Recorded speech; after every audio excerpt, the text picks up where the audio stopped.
Welcome to the FedLife podcast with Dan Sipe from Serving Those Who Serve. In this podcast, Dan draws from years of financial experience to help federal employees overcome challenges that every Fed can relate to.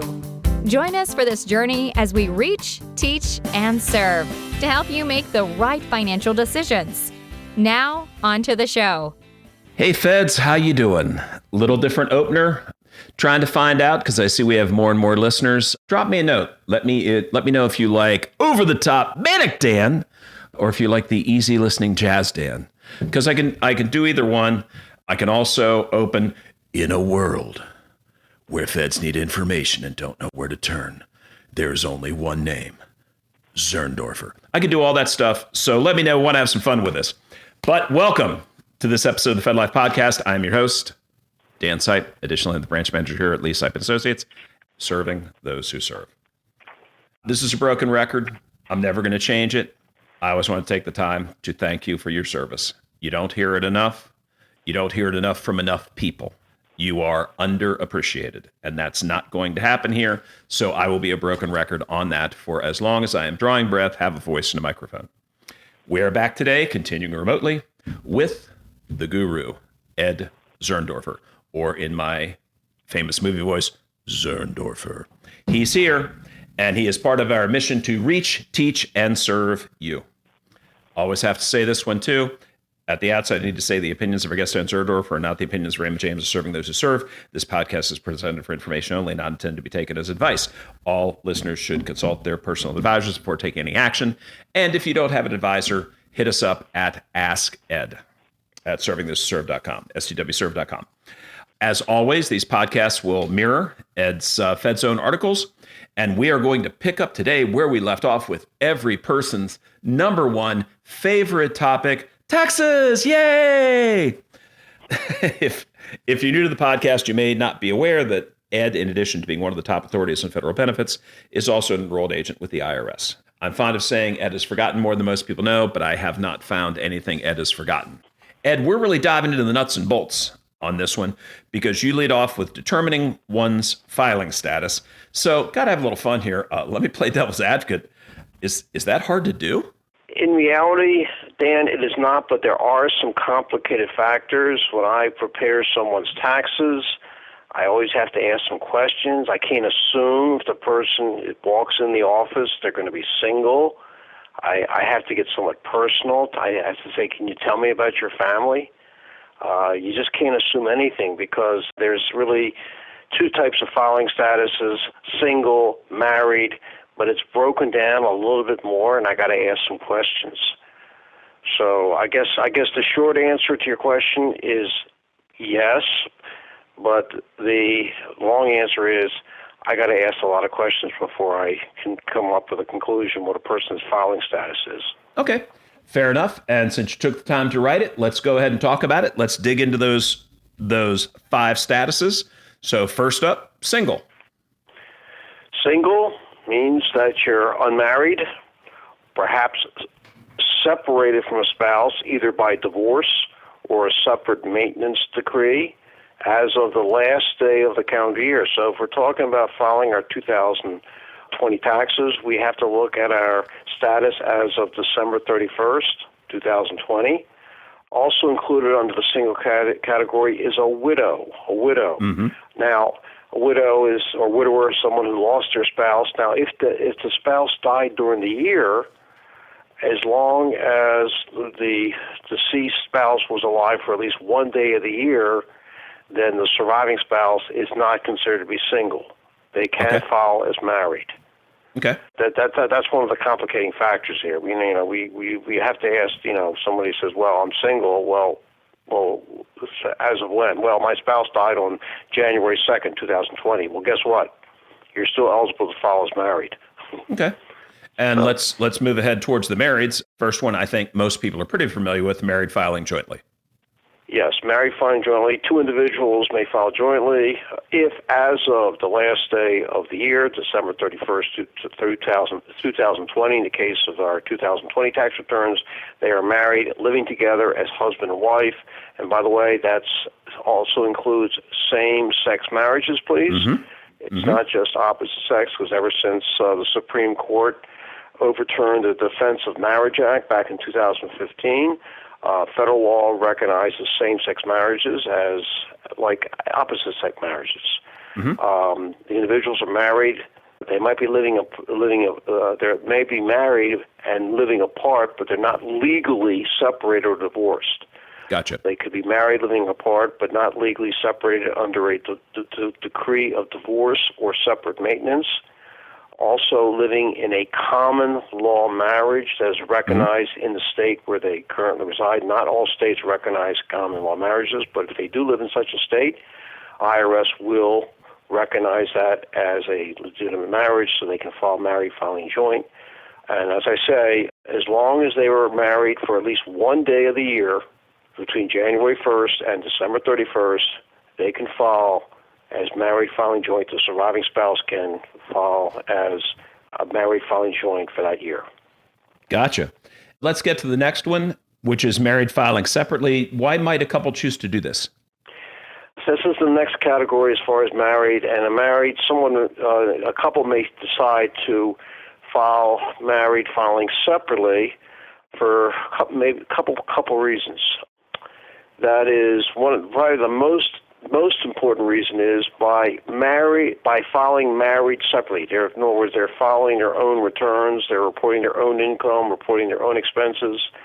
When you look at the total tax liability, each spouse's liability, add them up, and you compare the combined tax liabilities, added together, to married filing joint, in which you have one tax liability, it turns out that the combined liabilities is less than the one married filing joint liability. Okay. It is extremely rare. I'll tell you right now, it is rare that happens, but there are some cases where it is possible that a couple that files married filing separate will end up with less liability. Typically, it happens for those couples in which both have significant income and both have significant deductions. Gotcha. Okay. It rarely works if it's one spouse is the worker, and the other spouse is, let's say, a stay-at-home dad or mom. Gotcha. It just doesn't work. And up next, you've got head of household. Head of household. Okay. This is a sort of a sticky area among the IRS, because what a head of household is an individual is not married, but they are actually paying for They pay for more than half the cost of keeping a house during the year, and they're supporting an individual. It's either a so-called qualified child or a qualified relative. And as such, the tax rates for head of household are less than the tax rates for single. When you look at the tax tables, they're broken down by single, married, then we have head of household, married, and then married filing jointly, married filing separately, and we have head of household, and we have what's called qualifying widow. In general, for the same amount of income, the married filing joint rates are probably the least amount for the same amount of income. Then comes qualifying widow or widower. Then comes head of household. Then comes single, and then probably comes married filing separate. Gotcha. That's just the way that if you look at the tables. Okay. So someone who is actually single, who is supporting someone, again, so-called a qualified child or a qualified relative, will end up paying less in tax for the same amount of income than someone who is single. Okay. Filing a single. And it's a quirky thing. But I know it's a little tricky. It's a little tricky and challenging for someone to claim head of household. In fact, as a paid tax preparer, the IRS has a rule that anyone who prepares someone's tax return and is using head of household has to fill out a questionnaire stating that the preparer asked all the appropriate questions, did all the research to make sure that that person is eligible for head of household. And if the IRS finds out that the preparer did not ask the right questions, made the wrong decisions, the preparer can get as much as a $5,000 penalty. Ouch. Ouch is right. So wow. I know there's a form. It's actually Form 8867. Of course you know so that. Careful. I have a couple clients who go as head of household, and every year I got to review this questionnaire. And I am so meticulous filling out that questionnaire because I see this $5,000 penalty staring at me. Sure. If I don't fill out that form correctly. Right. So you got to be very careful with this head household. I would be very careful as well. Okay, so you mentioned it already. Let's go right to it. Qualifying widow or widower. Yeah, the qualifying widower is very similar. The tax rates for qualifying widower are almost identical to married filing joint. In order to qualify as a qualified widower, your spouse died during the previous year. Let's say in this case it died during 2020, but there's still dependents there, children that the surviving spouse is claiming as dependents. Normally, in this case here, okay, for the year the spouse died, they can file as married filing jointly. But we're talking about the following year. This is the year after the spouse died. Mm-hmm. So if a spouse died in 2020, and there's children, the dependent children, then for 2020, the surviving spouse can file married filing joint. But now we're talking about looking ahead to next year. Can the surviving spouse file as married filing joint? No, mm-hmm. because they were not married to the deceased spouse during 2021. But if the surviving spouse is supporting a child or children, mm-hmm. Mm-hmm. during 2021, the surviving spouse is claiming them as dependents. Then, for 2021, they can file as qualifying widow, in which the tax rates are identical to married filing jointly. Oh, that's nice. And that would also be true in 2022, but then starting in 2023, if there's still a dependent child, can the surviving spouse file as qualifying widow or widower? No. Well, you know what they can file as at that point, starting in 2023? Head of household. Okay. Got it. I think, Dan, you're getting the drift here. Why we tax preparers have to ask a lot of questions. Sure. I've been accused of being nosy. You're a nosy person. You're not I'm nosy. paid to be nosy. You're thorough.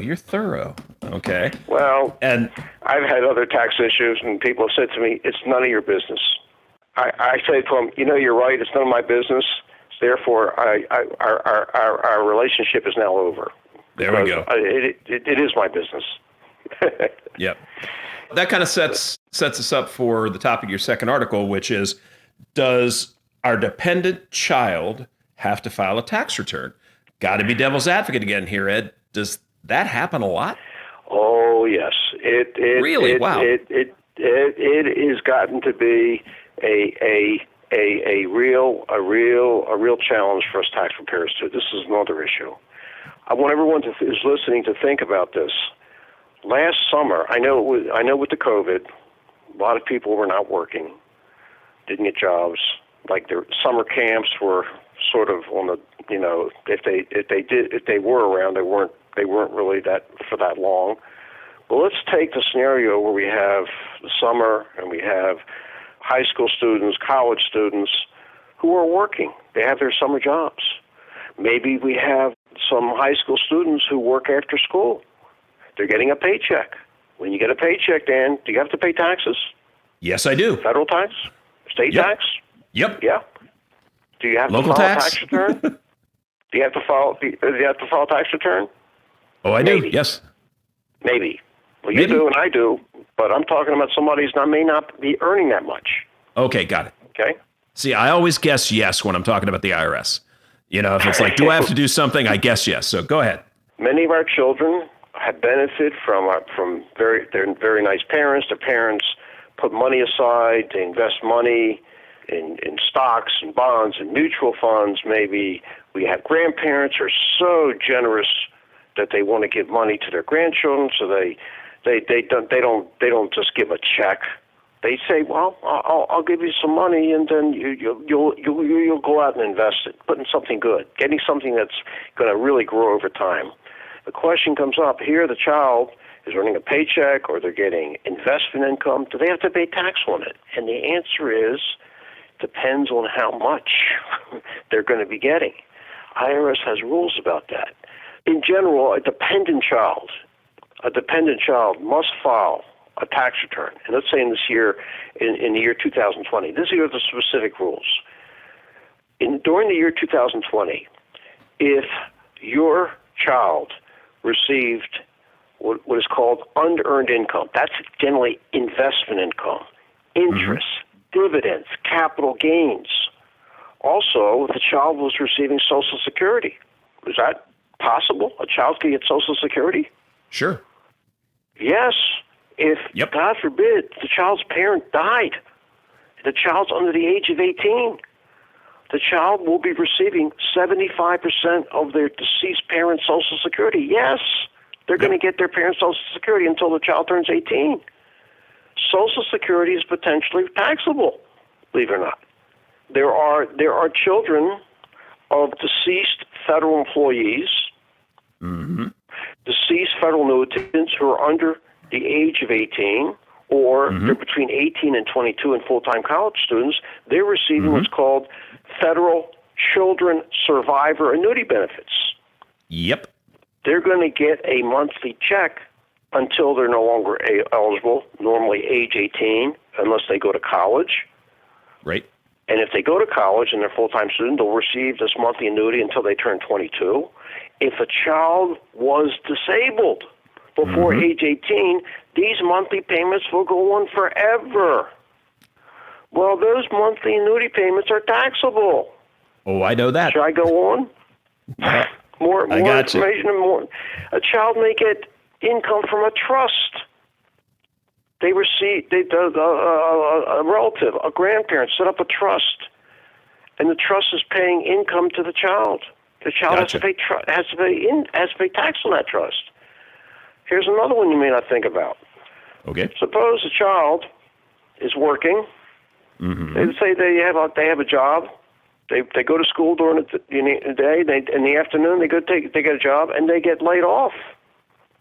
I think a few people got laid off last year. Is that right, Dan? Was there unemployment as a result of COVID? Yep. And people started receiving unemployment compensation. Well, guess what? Yep. Unemployment compensation is taxable. Wow. So the child may have been receiving unemployment benefits, which are taxable. Okay? Interesting. Adding this all up, Dan, if all of this, what I call unearned income, exceeds $1,100, it exceeded $1,100 during 2020, the child is going to owe tax on money, on the income, the unearned income above $1,100. Got it. And if the child had earned income, they had a job, and they earned over, I'm using the IRS limit for 2020, more than $12,400, they potentially will owe tax on that $12,400 of wages. Gotcha. Okay? All right? What I'm saying is, it is possible that a child will have to file a tax return. Let me just say this also for 2020. And let me just say this. If the child was working during 2020 and has unearned income of less than $1,100, and they earned, let's say, less than $12,400 of salary, they still should file a tax return even though they don't have to. And the reason is there may have been federal income tax withholding. Oh, gotcha. That they will only get back if they file a tax return. If they don't file a tax return, Yes, we know they have a zero tax liability, but the IRS is not going to send them a refund unless they file that tax return. Gotcha. There are circumstances where children have to file a tax return. Okay. Now, you mentioned in the article there's two possible ways to file. Child could have their own 8615 or the parents through the 8614. Is there an advantage one over the other? Okay, let's go through the advantages. Let's go through the advantages of when a child reports his or her income on the parents. The parents report the child's income on their own return. Yep. The advantage is that this way you only have to file one tax return for the parent. If the child has to file a return, the parent has to file the parents have to file their return, and they got to file the children's return. Now think about if you have 3 kids, and they all have income. We're talking about 4 returns now. Yep. In that case here, if the parents are paying somebody to prepare the returns, probably the person that's going to come out ahead is the tax preparer because he's being paid to prepare 4 returns. Okay. Gotcha. So that's an advantage by putting everything on the parent's return. Okay. Okay. Another advantage for the parent in this case here by putting it all on the parent's return is that the parent's total investment income will increase. In other words, what's happening here is the parent's own investment income, interest, dividends, capital gains, they're paying tax on, and then they're going to add the child's interest, dividends, and capital gains to theirs, and they're going to increase their investment income so that if the parent is borrowing to purchase securities, investment securities, stocks, bonds, and they can do that. They can do that, and they borrow. They have to pay interest. It's called the investment interest. That investment interest is deductible up to the amount of the total investment income. Oh, okay. By including the child's investment income, they potentially can deduct more of the investment interest. Okay. One other advantage by including a child's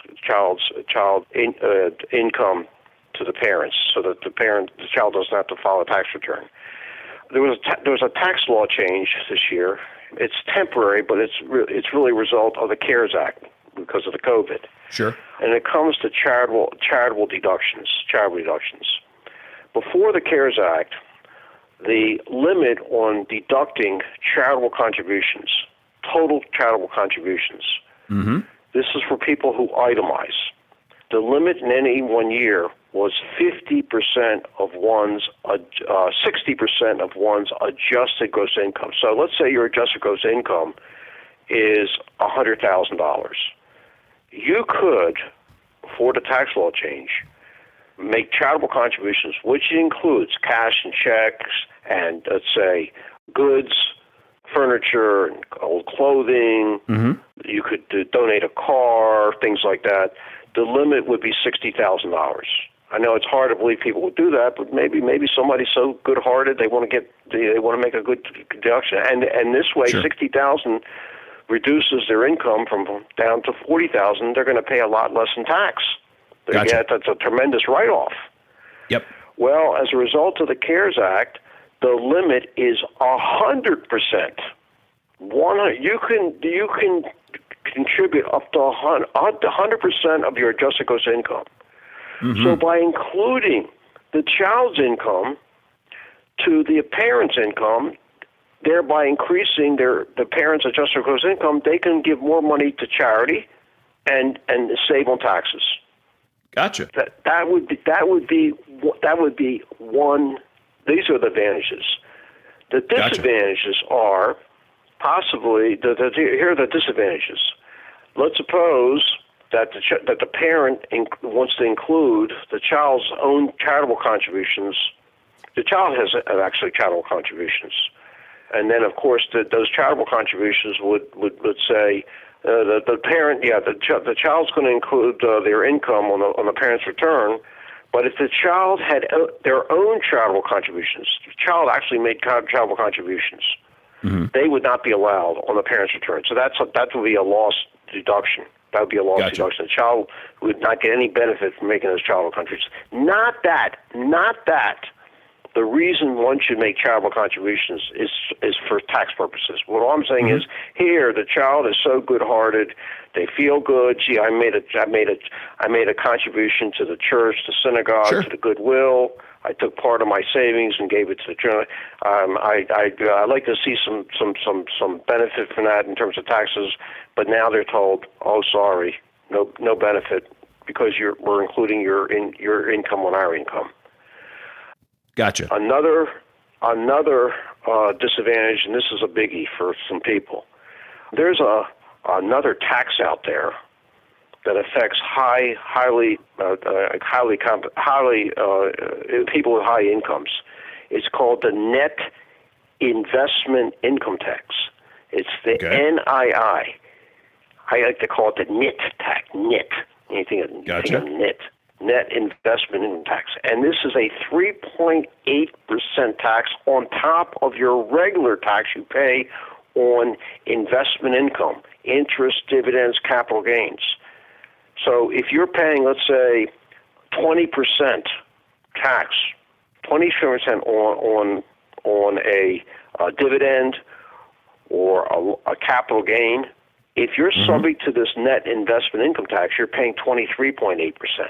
Well, the only people who are affected by this net investment income tax are those individuals whose income go above a certain amount. Namely, if you're single or head of a household, if you go above $200,000 of adjusted gross income, then your investment income will be subject to the net investment tax. If you are married filing jointly, it's $250,000.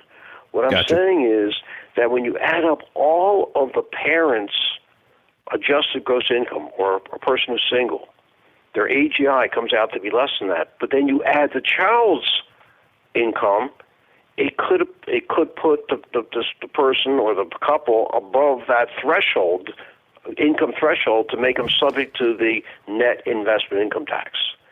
Gotcha. These are the things I have to explain to parents about their children's income in order to make a decision. What is the best way to go? You got to look at both sides here. It's not a given that one is that filing for the child and filing for the parent is the best way to go, or vice versa. You got to run numbers here. Gotcha. Okay. Well, Ed, let's press on because we've got one more article to touch on here to round out the episode. Your third article deals with capital gains and losses from investment accounts, and after the roller coaster year we had in 2020, folks might have both. Let's start with the definition. What's a capital asset? Okay, what is a capital asset? A capital asset, and this is really defined in the Internal Revenue Code section 1221. A capital asset is everything owned by an individual for, number one, investment purposes. If you own a stock, a bond, an open-end mutual fund, a closed-end fund, an exchange-traded fund. These are just some examples of investment assets that they are all considered to be a capital asset. Capital assets also include personal use items. This includes your primary home. It includes your secondary or vacation home. It includes furnishings. It includes vehicles, jewelry, tools, computers, paintings. It includes the shirt on your back. Gotcha. And then number three, we have items that are so-called used for pleasure purposes. If you own a recreation vehicle, you own a timeshare, athletic equipment, you have a hobby, you have a coin collection, you have a stamp collection, those are capital assets.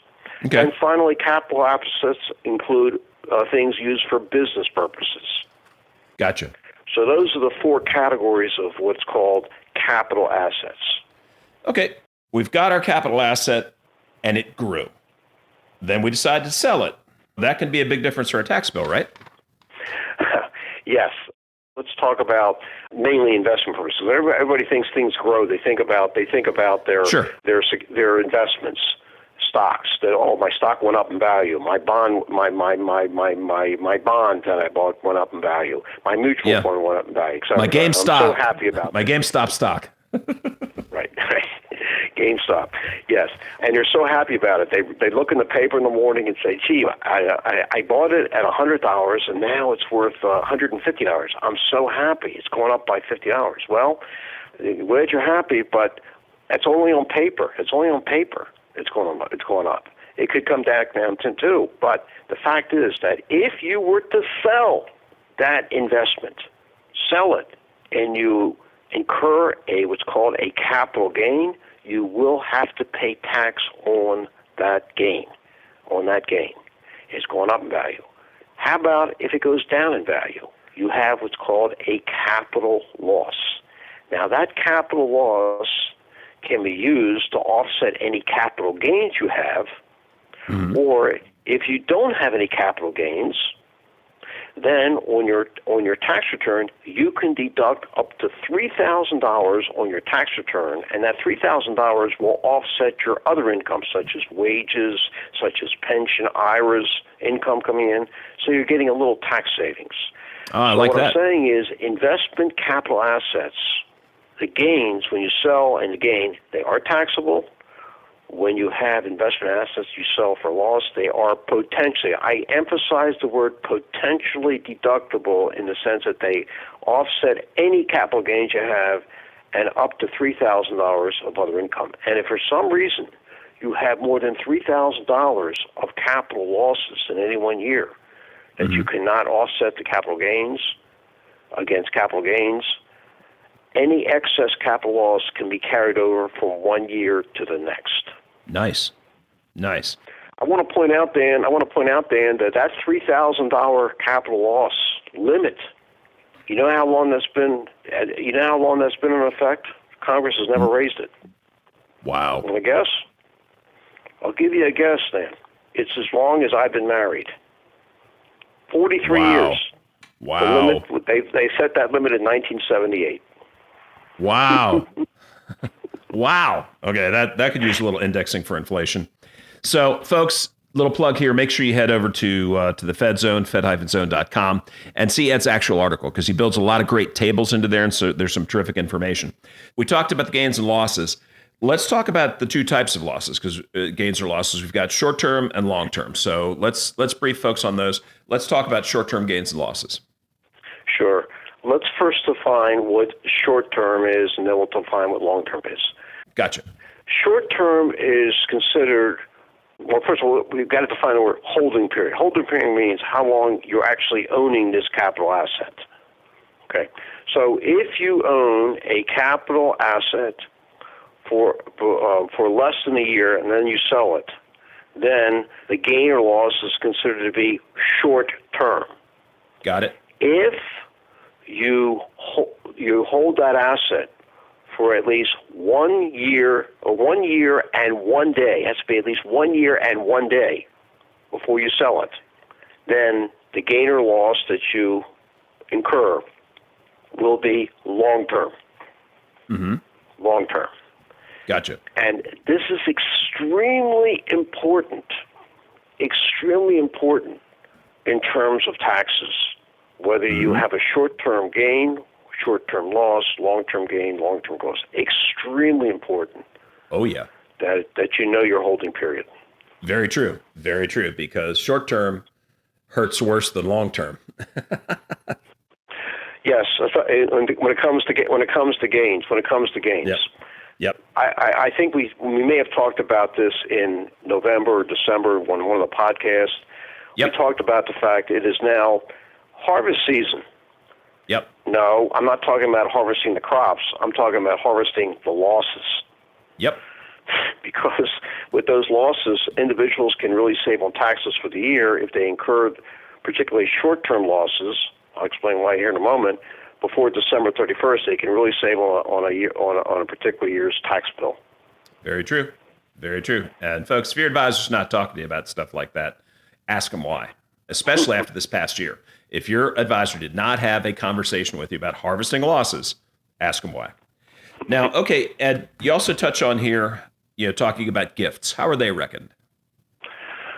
Gifts are in many ways a challenge when it comes to for individuals who are going to invest the gifts they receive, because when you receive a gift, when someone gives you something like stock or bonds and so on, you are taking over their so-called cost basis. The cost basis is used to determine when a capital asset is sold, the gain or loss. I can tell you, I've been doing taxes now for probably more years than I can think, 33 years. And one of the biggest challenges I always have when clients come in during tax season, those people invest their assets, and they come in and tell me, I just sold half my portfolio, and they bring in to me about 20 pages worth of 1099-Bs. 1099-Bs report the sale proceeds. And then I have to prepare their tax return showing the sale proceeds, but I also have to figure out what the gain or loss is. The gain or loss is. In order for me to determine the gain or loss, I got to know what the cost basis was. Sure. The cost basis. And for somebody who knows that they bought XYZ stock on so-and-so date, how much they paid, they have the record, it's simple. But the problem is I've had for individuals who come to my office saying, well, I sold the XYZ stock, and I said, what's the cost basis? I have no idea because it was a gift to me. It was a gift to me when I was 28 years old. My grandfather gifted me these stocks, and that was 40 years ago. And I have to start doing research to figure out, what that stock was worth on that day. It's a real problem.